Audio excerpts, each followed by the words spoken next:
Hello, and welcome to the Hood Museum of Art's virtual Manton Foundation annual Orozco lecture. This year's lecture is by Professor Jennifer Jolly, titled The Aesthetics of Conflict, David Alfaro Siqueiros and the 1930s. My name is Diana Niles, and I'm a Dartmouth College senior and intern with the Hood Museum.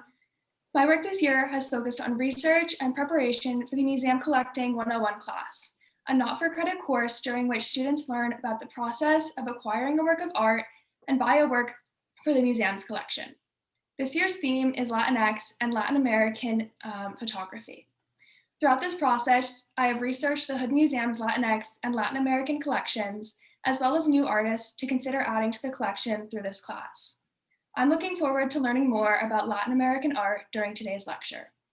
We are streaming live to Facebook and recording today's lecture, and the program will be available later on YouTube. There will be time for questions near the end, but please go ahead and enter your questions in the Q&A box whenever you wish. And now we'll turn to John Stoneburg, Director of the Hood Museum, to introduce Professor Jolly and today's program. Thank you, Dee. Wonderful introduction. So welcome to the virtual Hood Museum of Art. I would like to start by noting that the actual Hood Museum of Art at Dartmouth is situated upon the ancestral and unceded lands of the Abenaki people. This acknowledgement reminds us of the significance of place.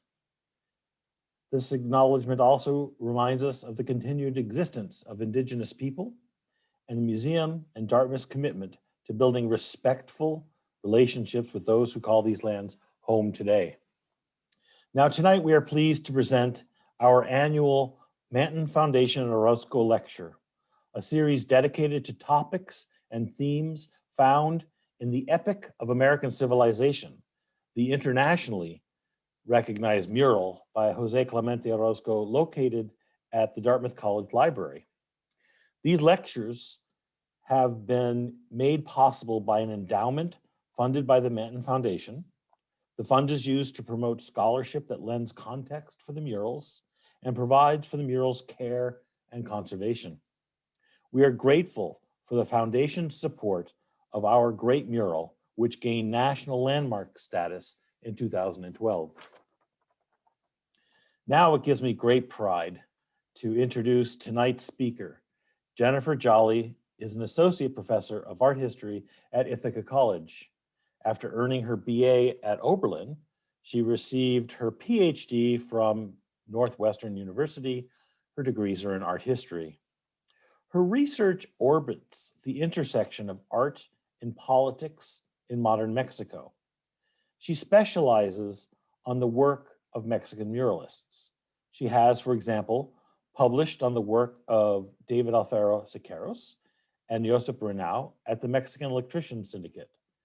But her broader research interests include understanding the muralists within the context of international politics, especially in the 1930s, the intersections of art and technology, and the regional dissemination of Mexican muralism. Her recent and great, I might add, book, Creating Pátzcuaro, Creating Mexico, Art, Tourism, and Nation Building under Lázaro Cárdenas, published by the University of Texas Press, looks at the artistic and cultural patronage of the celebrated Mexican president in the 1930s. This is a fascinating story of how one president transformed a small city into a popular center for national tourism. But tonight, Professor Jolly will share her talk, The Aesthetics of Conflict, David Alfaro Siqueiros and the 1930s. So it's my pleasure to introduce Professor Jolly. Thank you so much. So tonight I'm speaking to you from Ithaca, New York, which is the ancestral land of the Haudenosaunee, and more specifically the Cayuga peoples. I honor the Cayuga stewardship, past and present, of this land and water, and acknowledge their ongoing struggles against dispossession. I also want to take a moment to thank Sharon Reed and her colleagues for organizing this event, and to Mary Coffey for the invitation to join you all for this annual Manton lecture. Originally, we were going to do this last year, but I'm so glad we're finding a way to make it happen this year. So, The 1930s were an era of conflict. Whether you define that conflict as between capitalism and communism, as Diego Rivera did in this work, or anti-fascism versus fascist imperialism, as Leopoldo Mendez does, or between fascism and communism, or even democracy and totalitarianism, artists engaged these struggles and converted them into a central component of their artistic production during the 1930s. And conflicts governed the artistic cultures of the period. At Popular Front conferences around the world, polemics ruled, great debates about the future of art or the best way to contribute to the urgent struggles of the decade. I have long understood the international team of plastic artists' mural for the Mexican Electrician Syndicate as emblematic of these period conflicts. Its content represents the rise of fascism and the generation of imperialist war. Its style is a montage of content, some based in photographic documents, created, as I have argued elsewhere, using a technique designed to harmonize the collected yet conflicted process of making this mural. For David Alfaro Siqueiros, the leader of this collective effort, the interest in conflict, or more specifically in material dialectics, stemmed from a desire to be part of the historical process. He sought to create art that was fully of its time. In a Marxist understanding of history, conflict and the resolution of conflict drive history forward. Thus, to be part of history, one needed to engage dialectically and embrace conflict. Now, many artists use dialectics to represent and analyze history and historical processes. Siqueiros' colleagues, the Mexican muralists, Jose Clemente Orozco and Diego Rivera, both create historical narratives defined by dialectics. We see that here at Dartmouth, where, as Mary Coffey has eloquently argued, Orozco illuminates the conflicts of the historical moment, here imagining the United States and Mexico as antitheses of each other. However, his approach differs greatly from his colleague Rivera, who depicts conflict in modern Mexico, resolving in an ideal Marxist path forward. However, Orozco has no faith in the resolution of said conflicts. By contrast, Siqueiros did not merely seek to represent historical conflict. Rather, he sought to insert both the production and the reception of his murals into the dialectical and historical process.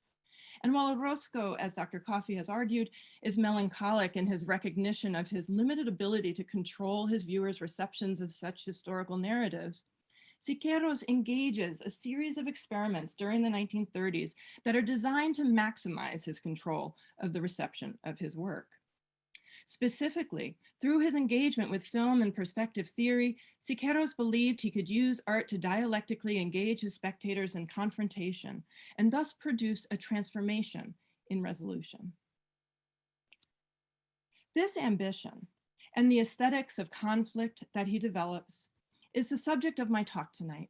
Crucially, I will argue that Siqueiros' success in controlling the reception of his work is actually quite limited. However, his efforts raise important questions regarding in what terms and under what condition works of art can make an impact on their viewer.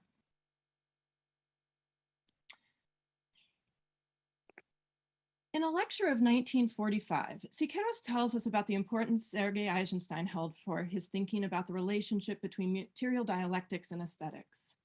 Quote, Eisenstein explained the method of dialectics to the analysis of art. He was practically the first artist to use Marxism in analyzing the aesthetics of society. I first heard from Eisenstein that the aesthetic perspective was false and that various voices should be superimposed from different angles. He was interested in movement, in chiaroscuro, and elements of thesis and antithesis. Art is the conjunction of opposites. Light exists because darkness exists, but neither of them exist on their own. Movement without static corollary is not movement. And I understood from him that painting was fundamentally a matter of dialectics. Eisenstein developed these principles of aesthetic dialectics as part of his exploration of film montage. In Eisenstein's conception of montage, a work of art could embody the conflicted nature of contemporary life, giving aesthetic form to multiple perspectives or voices and oppositions of all sorts. Writing in a dialectical approach to film form of 1929, he suggested that, quote, conflict itself was the fundamental principle for the existence of every artwork and every art form, end quote. And he understood such historical conflict to be rendered not only on the level of content or narrative, but also on the level of form and on the level of one's experience of an artwork. Filmic montage, contrasts and conflicts of narrative, content, of scale, of light and dark, of perspective, and later on of image and sound would, he hoped, jar and unsettle the spectator, moving him or her to a state of pathos. Out of this conflict generated between the film and spectator, such pathos would ideally resolve into a heightened state of critical and intellectual engagement. Siqueiros met Eisenstein in 1930 when Eisenstein was in Mexico filming Que Viva Mexico, and Siqueiros was under house arrest in Tasco. The Soviet director had already written extensively about this problem of translating Marxist thought into aesthetic theory. As various scholars have noted, this encounter was formative for Siqueiros' career and launched a period of experimentation. The two developed a mutual admiration as they discussed cinema and mural painting, in addition to notions of popular art, the art of ancient Mexico, and Posada's graphic arts. As Arias Herrera has argued, both Siqueiros and Eisenstein approach aesthetic dialectics seeking what he calls a structural analogy, a fundamental correspondence between historical reality, artistic form, and viewer experience. In other words, conflict would be the defining feature of art's production, content, and reception. In the rest of this talk, I will consider how these ideas played out in Siqueiros' artistic practice of the 30s. Most importantly, though, I want to interrogate the mechanisms of this process of transformation and the ability of a work of art to transform the spectator. While the historical narrative I lay out below will be familiar to scholars of Mexican art history, I want in particular to draw attention to Siqueiros' use of linear perspective and its ancillary, anamorphic perspective. As Panofsky and numerous other art historians have hypothesized, perspective finally opens art to the realm of the psychological. Thus, perspective is central to understanding the relationship between viewers and what they view. Anamorphic perspective refers to the technical construction of a visual distortion that can be resolved when viewed from a different angle. Most typically, anamorphosis is created through a manipulation of the conventions of linear perspective and is activated or resolved by the movement of the spectator. The most famous example is the skull found in Hans Holbein's Ambassadors of 1533. For scholars of perspective, anamorphosis represents a test to Cartesian thought. The shift from formal distortion to resolution serves to resolve the doubt that affirms one's world view once the image comes into focus. In the Ambassadors, the main viewpoint shows us the world of material goods, but with a strange and disturbing blemish. Upon viewing the image from a new angle, the Protestant viewer is reminded that death is the universal truth and that the material world is furtive. Crucially, while anamorphosis is best known in the context of extreme distortions, popularized as monstrous forms in parlor games, it is arguably also a basic part of the experience of any work of art rendered in linear perspective. Linear perspective is, by its nature, designed to function ideally when experienced from a specific viewpoint. However, it is actually very rare that a spectator of any artwork finds that exact point. And of course, to work ideally, one would need to close one eye. Thus, through our long experience with one-point perspective images, including photography, we have learned to compensate for our off-centeredness, or even our queerness, as scholar Whitney Davis would argue. We regularly make a choice, sometimes conscious, sometimes not, to compensate for distortion and accept images that interest us. Today, I'll argue that for Siqueiros, perspective and the resolution of anamorphosis are key to understanding the mechanisms and limits of pathos, as well as Siqueiros' effort to produce an art of the time.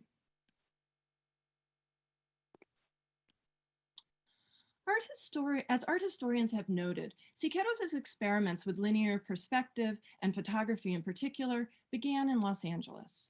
Siqueiros arrived in Los Angeles in 1932, where he assembled a large team of artists and proceeded to work on a series of murals, including two that were public and highly controversial.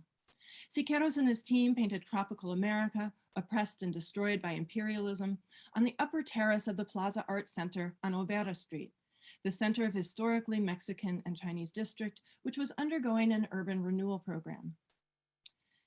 These experiments developed at the intersection of Siqueiros' desire to expand the public for mural art, employ new technologies in art making, and apply ideas discussed with Eisenstein to a mural scale project. According to Siqueiros, this is where he began to employ what he called a dialectical method.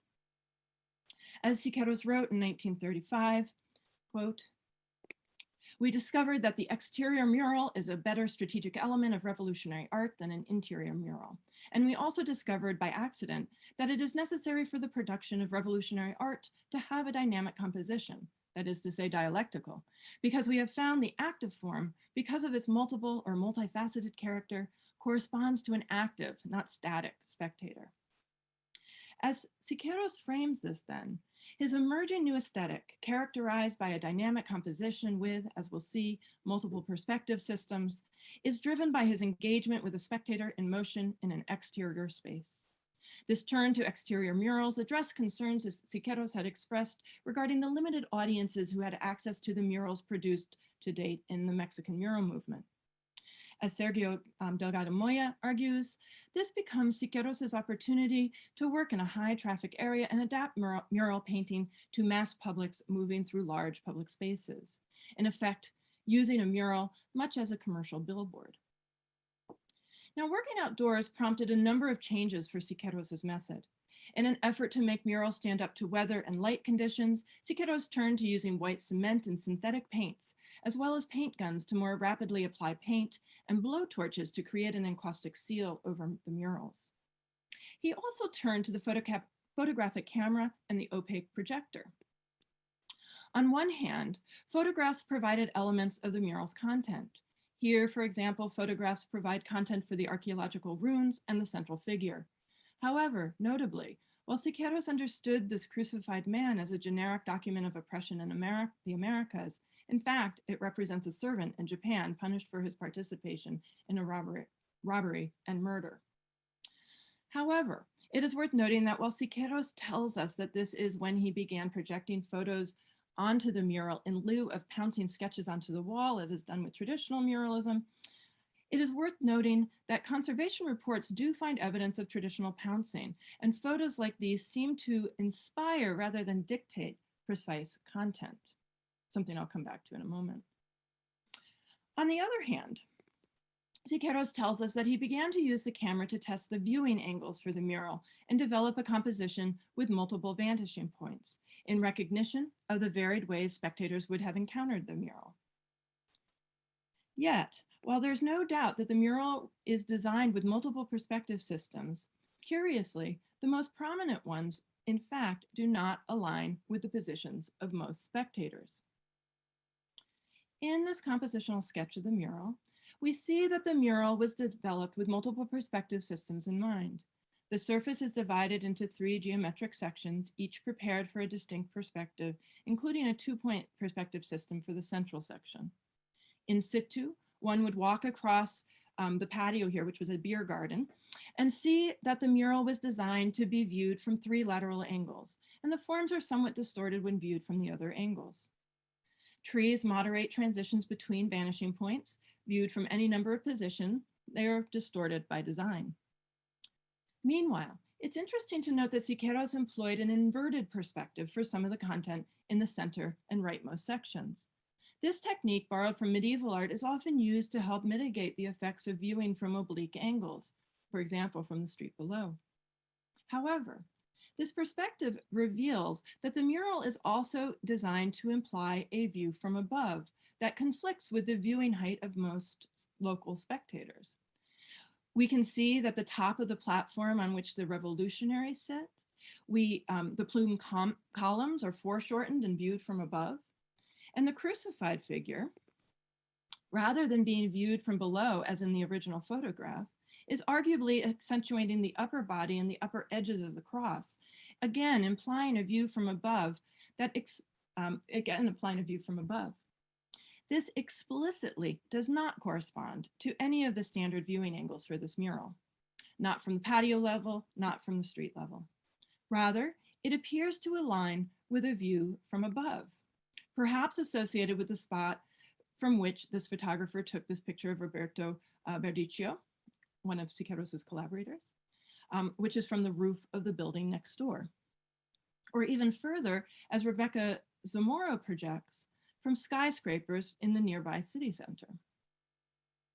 So, why this distortion of the viewing angle, in contrast to Siqueiros' claims about making the mural correspond to the mass viewer's vantages? I would suggest that in tropical America, Siqueiros is not only experimenting with combining multiple linear perspective systems, but also with their resolution or lack thereof. He has intentionally created a mural that dramatizes the distance between a viewer's physical vantage point and the position on high needed to resolve the image. The viewer is largely kept in a state of suspended resolution. Unless one climbs to the neighboring roof or visits the Civic Center, one cannot easily resolve one's view of the mural. This image of perpetual anamorphosis or distortion potentially leaves one in a state of uncertainty, doubt, or even pathos. The viewer must work to make the image make sense and resolve the conflicted perspectival system by seeking another more distant and elevated vantage, or by mentally piecing apart and resolving the image from its dialectical or opposed perspectives to its view of US imperialism and resistance. This requires one to project oneself up and above one's normal singular perspective to synthesize a new view from on high. This total view or synthesis reveals the struggle between the serpentine trees and the stones of the temple, nature and culture, each their own form and each their own perspective. That conflict synthesizes in the central image of the Maya ruins engulfed by trees, rendered in two-point perspective, but then begins again with the rise of imperialism, signified by the eagle over the crucified worker, whose forms project out towards us in its own inverted perspective system. The struggle against imperialism is then launched from a new inverted perspective system as revolutionaries aim their guns at the imperialist eagle. It is up to the viewer to resolve this final conflict. This conflict-laden content and form of this public mural was exciting for Los Angeles' art community. However, it proved highly controversial and was whitewashed soon after its completion. As I will discuss further later, the artist could make his case, but the mural's survival in the historical moment required aligned interests, not just compelling perspectives.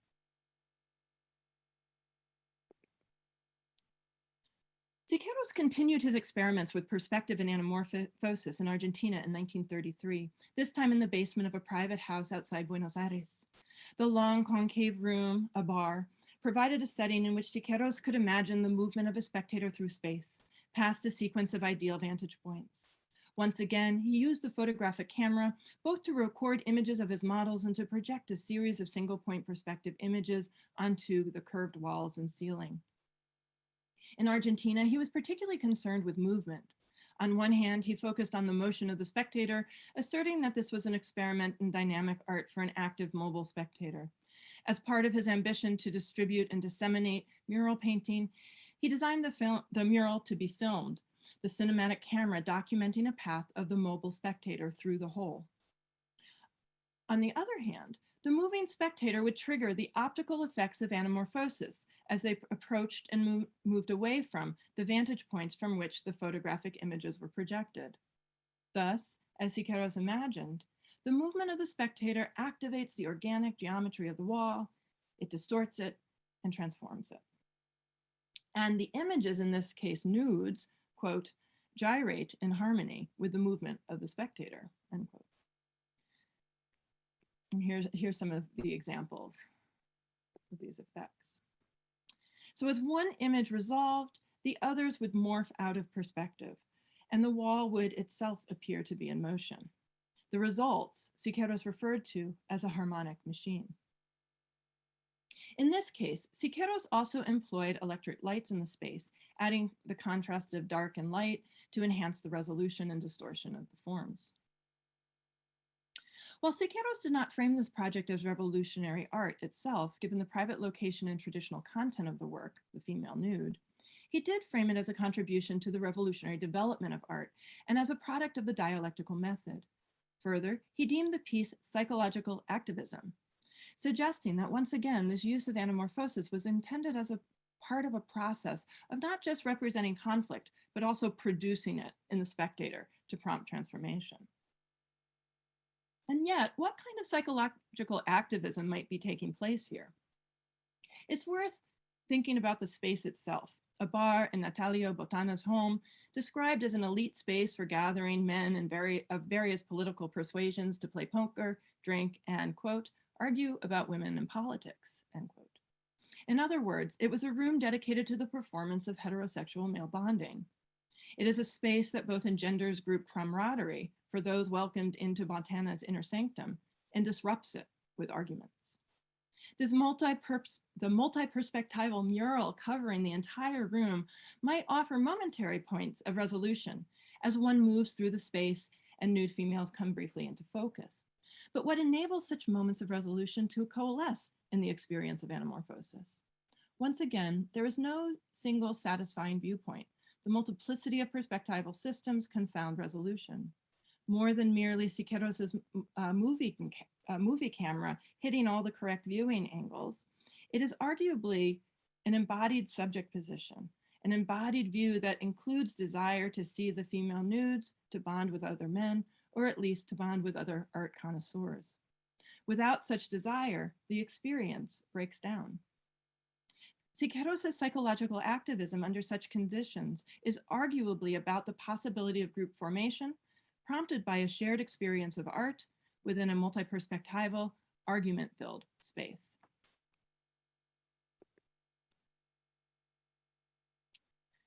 Siqueiros added another dimension to his experiments with anamorphosis while working with his experimental workshop in New York City in 1936.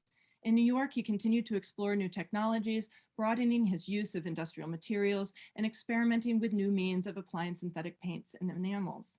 In particular, he develops what he calls planned accidents, in which he applied synthetic paints and lacquers by dripping and pouring them onto the surfaces of his painting support and allowing them to mix and interact with each other. While some experiments remained abstract works of art, the key aesthetic that emerges in his working process is one in which concrete form emerges from the chaos and conflict of a planned accident. On top of the planned accidents, Siqueiros and his team would add stenciled forms and project photographic documentary content.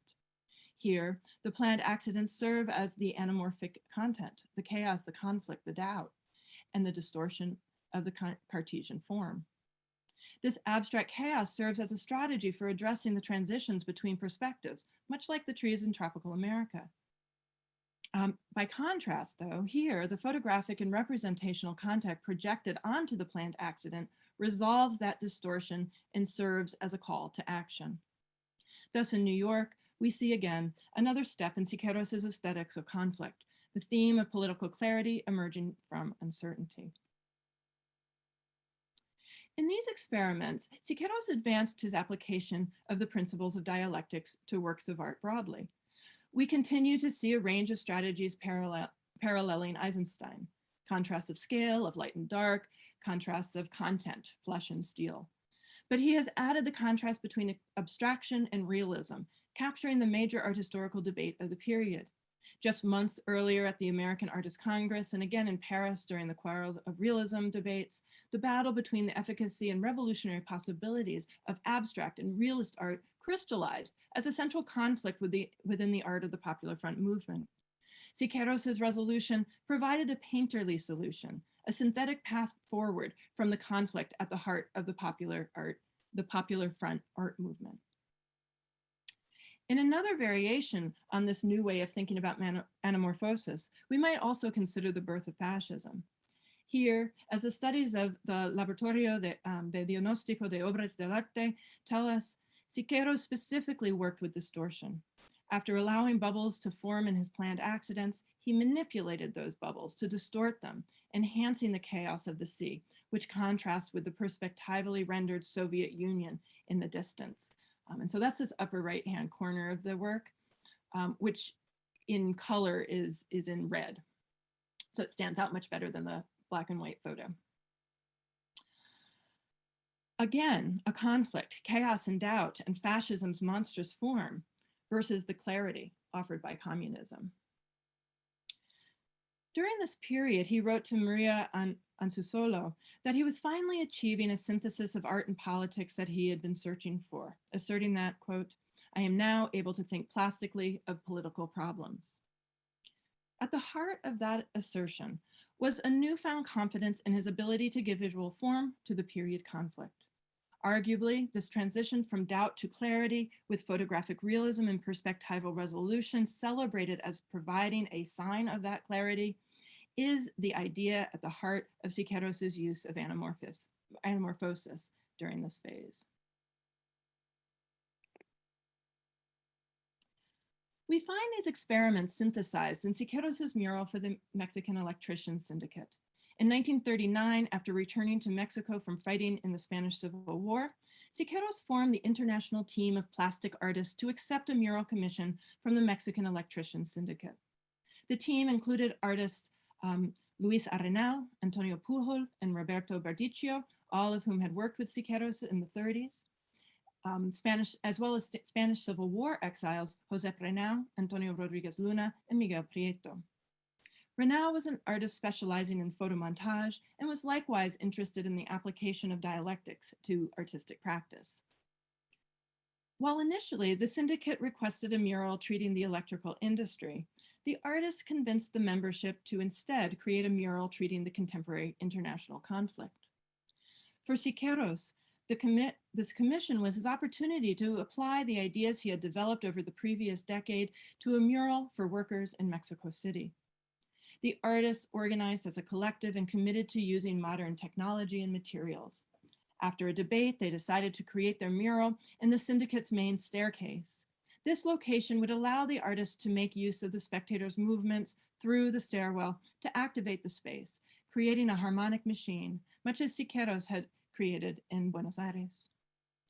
The artists studied people's paths up the stairs, designed a series of ideal vantage points, and projected content onto the walls from these locations, creating a space with at least 6 different perspectival systems.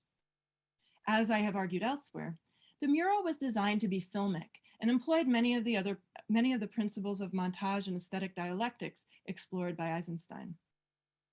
The narrative, following 6 vantage points, describes the international crisis leading to the start of World War II. Climbing the stairs, we first see a safe with a generator and soon learn that it is driving both a subterranean factory and a fascist demagogue. Within each frame or vantage points, we find aesthetic conflicts, contrasts of scale, opaque versus solid, light and dark. Such aesthetic conflicts match those of content, the leader versus the masses, the protesters versus the fascist troops. We also see contrasts of perspective, distortion versus revolution. The larger narrative created by the spectator's upward climb is also designed to be dialectical, much as the chapters in Eisenstein's film Potemkin. We move from capitalism's generation of fascism and the destruction of democracy to an explosion signaling war. But then our 4th viewpoint on the ceiling suggests the celebration of revolutionary achievements as the towers of the electrical industry are crowned with the syndicate's flag and open sky in contrast to the chaos below. However, like in Potemkin, in which the people's celebration precedes the slaughter on the Odessa steppes, such revolutionary hope is short-lived and we return to the fray. The 5th viewpoint immerses the viewer in wartime conflict again, with dramatic contrasts of scale, light and dark, flesh and steel, dead and alive, and views from above, the fighter, and views from below, the tank and aircraft carrier. If we rise to the top of the stairs and turn to see the mural, we now have a full view of the conflict. Clarity emerges out of chaos, distortion, and doubt found within the stairwell. Unlike tropical America, the perspectival distortions of the fighter and the fascist demagogue now resolve, and the figures now stand in dialectical opposition to one another, embodying the anti-fascist conflict that drove much of the 30s. And as you can see here now, the gun that the revolutionary is carrying is directly pointed at the demagogue. The viewer now faces the capitalist war machine at the center, driven by the opposition between fascist democracies on one side and fascist states on the other. Projected into the chaos of the central wall, documentary photographs emerge as evidence of the crimes of the capitalist and fascist world. While the team is applying similar perspective and movement principles as those at work in Argentina, here at the Syndicate, this dialectic allows the viewer to embody political ideology, specifically the communist interpretation of World War II, post-Hitler-Stalin pact, that suggests that a revolutionary new society will be possible if the people stand ready to oppose capitalism as the fascist and capitalist democracies destroy each other in an imperialistic war. Thus, we find the structural analogy that Arias Herrera described both Sergei Eisenstein and Siqueiros working towards. Siqueiros' team is representing the contemporary international conflict using an aesthetic form defined by aesthetic conflict and positioning the viewer as a key participant within that conflict. The conflicts of aesthetic form drive the viewer's participation from their immersion in the unresolved chaos within the stairwell. And here you can see the view of the revolutionary from within the stairwell again, to its resolution of those anamorphotic forms viewed from the top of the stairs. Further, this final viewpoint uses the production of electricity as a metaphor for interpreting the international struggle. Thus, the rational spectator emerges from a state of pathos and doubt, allowing intellectual engagement with contemporary politics and a path forward to engage the struggle against the capitalist machine. Now, up to this point, I have been largely imagining spectators as Siqueiros and his team projected them. Spectators who dialectically engage the mural and as a result are moved or transformed by their experience. Yet, if we take this idea seriously, we must consider the important critiques that scholars have made of this ambition. Mary Coffey has described this use of dialectics as dogmatic, while Leonard Fulbright suggests that it contributes to authoritarianism. And indeed, Siqueiros' intention summed up so well in his mural treatise entitled "There is no path but ours," indeed suggests these assessments hold weight. The question remains, however, does this attempt to dialogically engage the spectator, doing psychological activism, whether in film or here in this mural, does it actually work? Here, returning to perspective theory again may help consider that question. As I asserted earlier, all linear perspective artworks employ this tension between anamorphic distortion and resolution. Most of us do not find the exact ideal point from which to view an image in linear perspective. Thus, it is always up to the viewer to compensate for our difference from the ideal. In other words, it is up to us to accept or reject that ideal vantage projected by the artist. In the case of the mural for the Mexican Electrician Syndicate, it is highly unlikely that every spectator will precisely follow the mural's design sequence. However, Siqueiros' distortions of perspective and use of anamorphosis, in addition to the aesthetic conflict and montage characterizing the entire mural, help create conditions that entice the viewer to allow the image to resolve. Yet, viewers who are to the right or to the left of the artist's point of view may well reject their proposed resolutions. This, we know, in fact, did happen with the first version of the mural. So this black and white version I've been showing you is a photo from 1940 in the original version, and this is what the mural looks like today. So the electricians, who by the spring of 1940 had rejected communism and sought to distance themselves from Siqueiros after his attempted assassination of Leon Trotsky, rejected the first mural. Renou returned and revised the mural to better align it with the Syndicate's apolitical and revolutionary stance. In the process, he strengthened the anti-capitalist message of the mural and enhanced the electrical metaphor and the rational reading of the mural from the top of the stairs. In short, the aesthetics of conflict was not, in and of itself, enough to fully engage and persuade even the mural's intended audience, the electricians.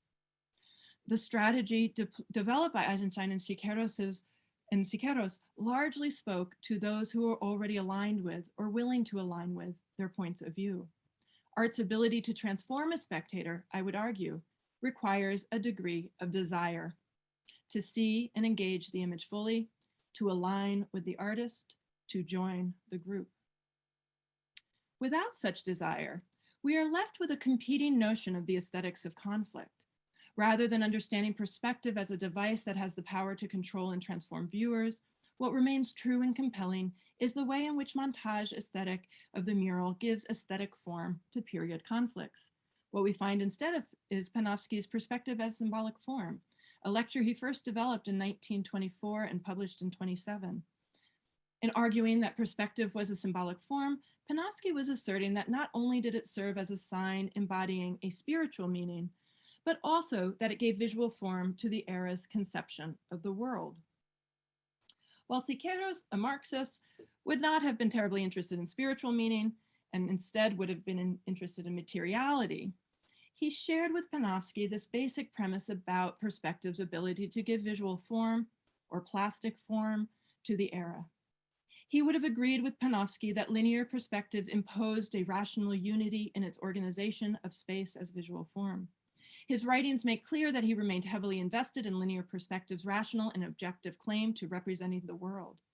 However, as strategies of spectator engagement, Siqueiros' explorations of linear perspective and anamorphosis have long been more polarizing than persuasive.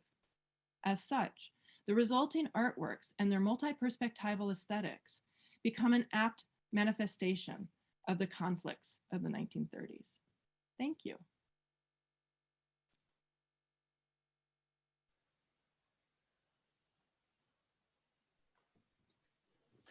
Well, thank you. That was really amazing. And I'm sorry that we can't all travel to see these murals in situ, because obviously it's a very hard translation to bring these into slides, and there's so much going on. So as we get going, we will look to see if we have questions. Let me ask the first question. Sure. The use of photographs as a basis for his work seems to be evident with Echo of a Scream as well. Yeah. Do you know if there's any confirmation that Bloody Saturday was an inspiration for that painting? So that painting, so there are a couple things to say about photographs with that painting. It's usually talked about in terms of referring to the Japanese bombing of a Shanghai train station during the 1930s. And there was a very famous painting, photograph by a photojournalist named Wong that circulated quite widely and made a huge impression. And it was an important photograph that made people more aware of fascist imperialism in the Asian context. What's interesting, this is another great example of a moment where Siqueiros does not actually use that photograph, but uses a different one. And so Jay Olds has published the photograph that is actually based on in a publication he did for MoMA. And it's actually a photograph of a baby in Africa on its mother's back. And that's the photo that's used for the baby screaming. And so this is another great instance of there being photographic documentation, but Siqueiros doesn't use that. He uses the image that he thinks will best embody that idea of the conflict that he's trying to express. So I hope that helps answer your question. Yes, thank you. The question, this question has to do with film and the comparison of film and the murals. Could you discuss the way the murals transition from one scene to another? It's a very dynamic thing, both in Siqueiros that you were talking about, at Dartmouth and the Orozco, and Diego Rivera, look at Detroit, for example. It seems like if it was really a strict following of Eisenstein's montage, there would be a hard break, and we would expect sort of cells on the wall, like scene 1, scene 2. And instead, there's a whole different kind of dynamic. Conflict, montage, dialectics, they all suggest a clean break. So I was wondering if you could talk about how these muralists, especially Siqueiros, since he's on tonight, deal with those transitions from one scene to another in such a dynamic and maybe unfilmic way. Well, that's interesting to think about it. I haven't thought about it in those terms before. But I think you're right that there's a clarity to filmic montage that does get much more muddied in a space like this, where indeed you have much less control over what the viewer sees when. And so in that sense, it is a very, very different experience. And I wouldn't deny that. I think the way that if we focus on the final mural, I think the way that it was designed, however, really was focusing on this idea of constant conflict, right? And so that even as your view is sort of panning from, if you hit one ideal viewpoint and then the next ideal viewpoint, because I do think the artist did had these 6 ideas of what your views were going to be. So they had it sort of broken down in a very Eisenstein-like way. But I think that there's this sort of transition that allows for a lot more of the chaos and then clarity, and chaos and then clarity. That is what Siqueiros was working on in the experimental workshop, getting clarity out of chaos. Yeah, no, thank you for that. I think you're right. I think that, one of the things that doesn't exist in film is the suspension of time. I mean, it's time-based. So right. Image 1, I think this is what Eisenstein was saying, image 1 is still in your head when image 2 happens. So I think that maybe they're using that as well. It strikes me as both extremely filmic and extremely not film, both at once. So anyhow, well, yeah, though arguably the experience of the murals is also going to happen through time, right? It is also a temporal experience. Right. And I find it very convincing that you're positing that Siqueiros was counting on people having multiple vantage points and moving around and yes. Really taking that into account. Absolutely convincing. If anybody else has questions, we're happy to take them, put them into chat or the Q&A. We're happy to take questions. We've still got a little bit of time here. The other thing I wanted to bring up was you were talking a bit about the colors. The colors always seem, in common, the colors seem incredibly bright, and most of the colors almost seem like a continuation of your idea of conflict, because there's seldom are there 7 different reds slowly moderate. It's like red and then you go straight to blue, and I was wondering if you've given any thought to the use of colors as expressive amplifiers for the themes of these murals. Yeah, that's interesting to think about too. It's interesting.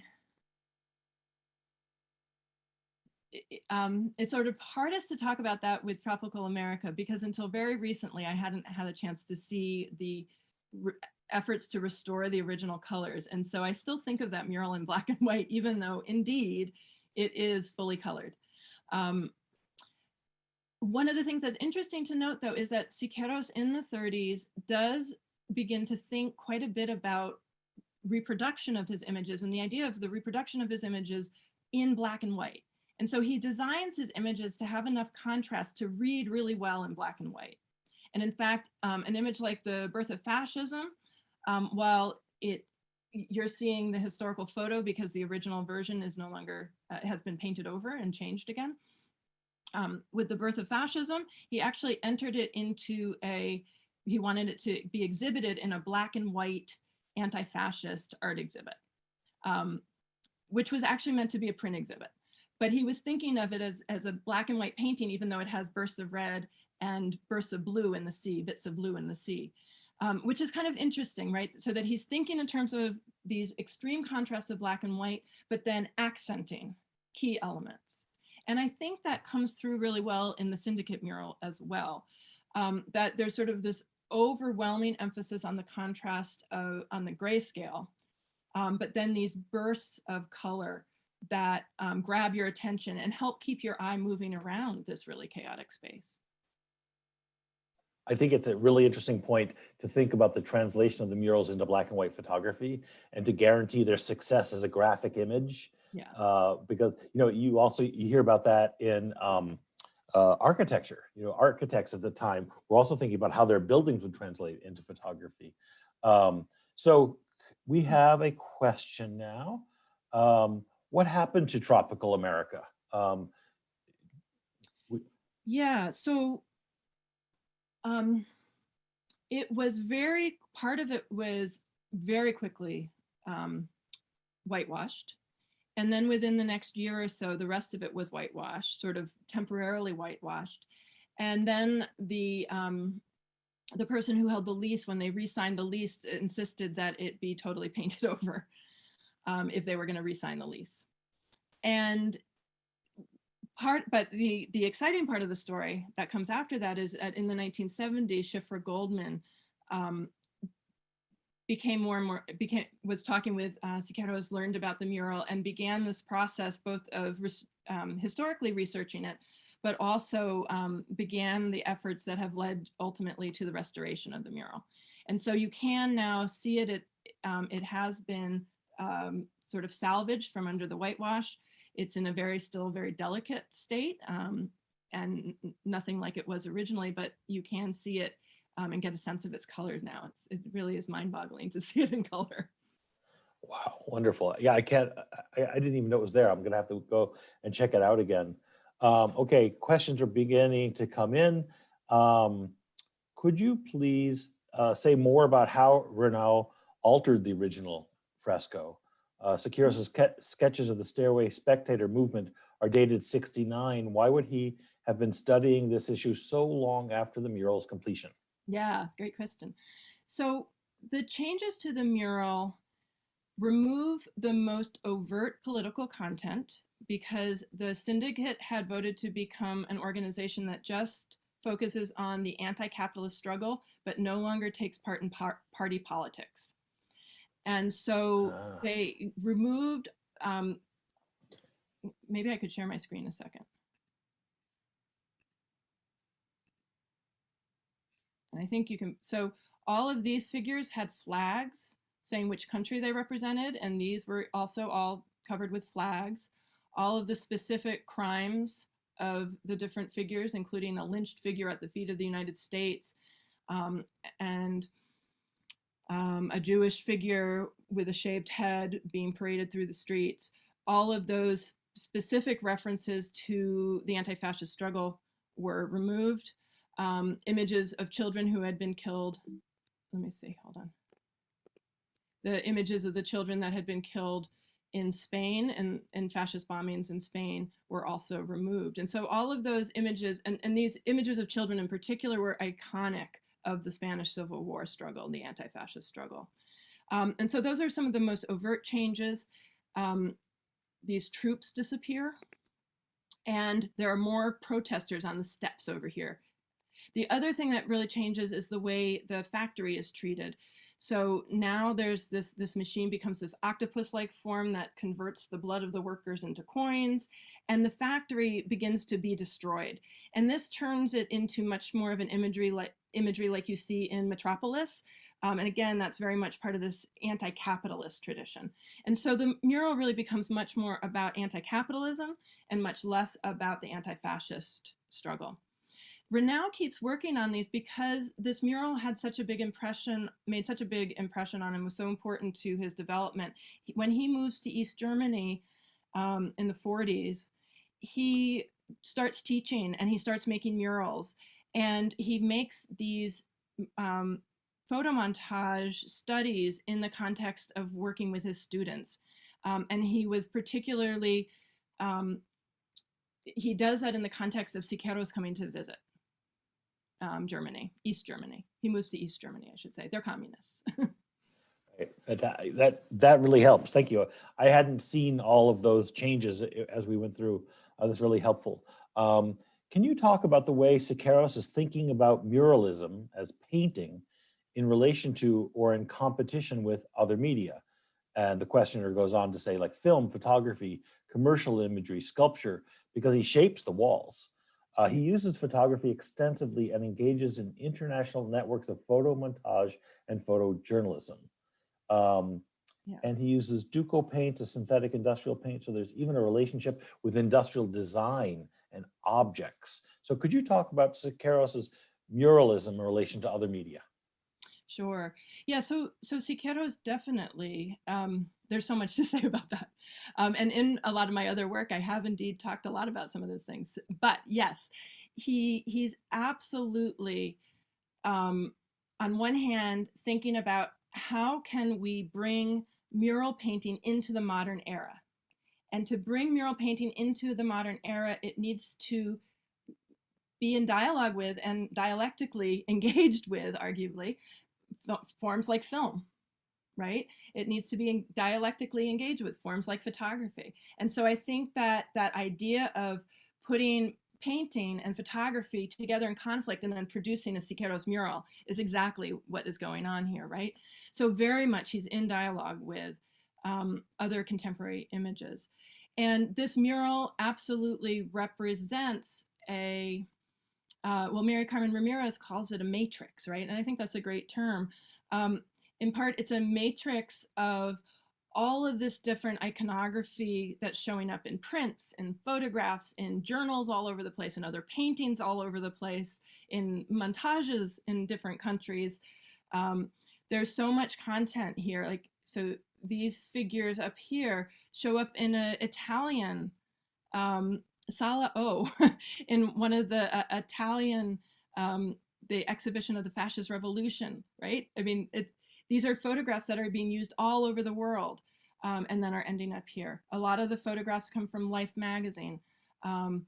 Again, he's playing fast and loose with what things are. As much as he wants photography to represent this idea of an objective truth in a document, this fire is a Georgia hotel fire. And the collapsing classical building here is a school in California that's being blown up. So he's engaging lots of contemporary media as he puts this together, and absolutely using the most advanced technologies at the time. He also puts mural painting dialectically engaged with things like auto painting, right?